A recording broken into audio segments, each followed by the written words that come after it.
Hello everybody, this is Yoko's Anime Reactions, and this is going to be my review for In Another World of My Smartphone, Season 2, Episode 1. I've gotten up to Episode 2 so far done. I just don't think I've edited Episode 2 yet, but yeah. Anyway, we see Toya and the girls going on a mission, and obviously Toya takes them out, the golems out of his smartphone, and I'm assuming they were there to get the mithril cores. And one thing I didn't like is that they didn't add in whatever scene they did when they were having him get the engagement rings, because the whole thing of the title was engagement rings, and I was like, wait, when did he buy them?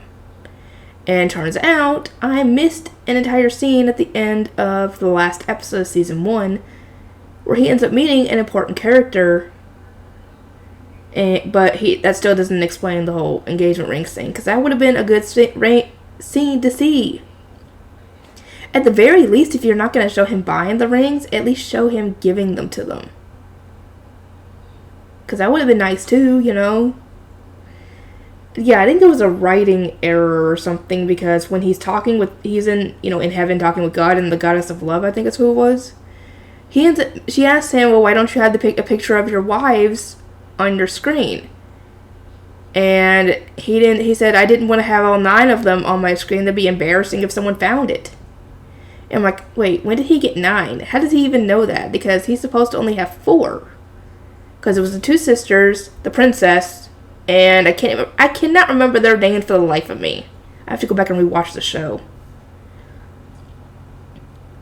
And so yeah, I think that was a little bit of an error of the writers, because Toya should not know that he's going to have 9. And I'd have to go back and re-look at the names, because the girl with the kimono, who... Shit, dang it, what was the name of the country? Because she thinks that he's from that country, because that's most like Japan. And he decides to use part of that mithril he got to get her a new sword, because she broke her sword trying to fight those golems. And on their way back, she asks him if they can hold hands on the way back.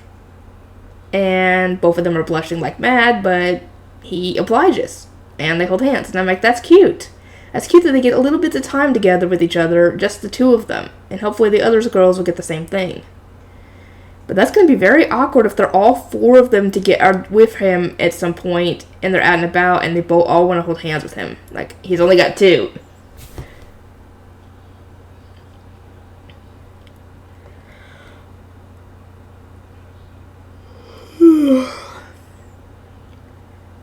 Anyway,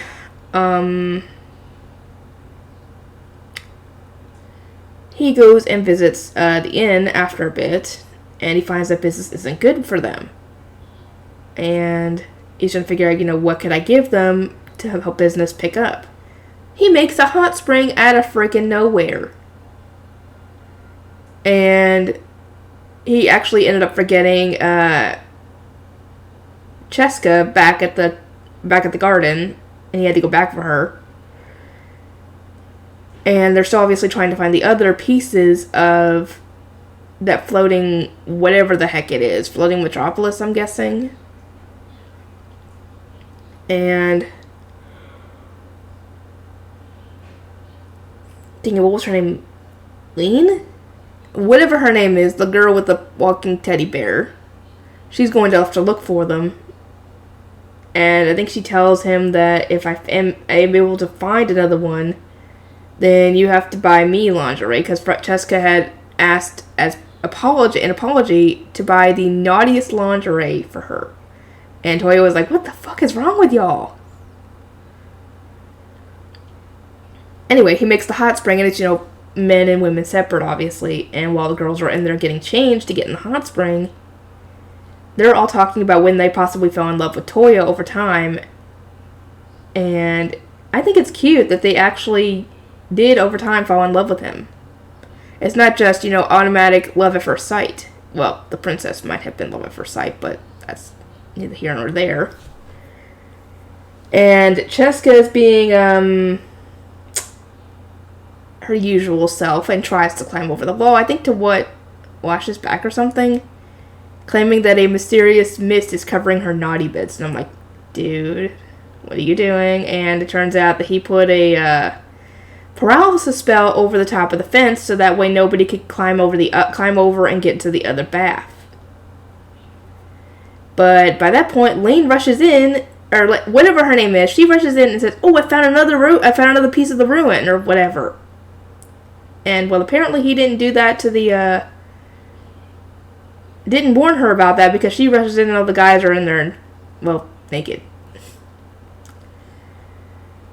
Anyway, I will get this uploaded and I will see everybody next time.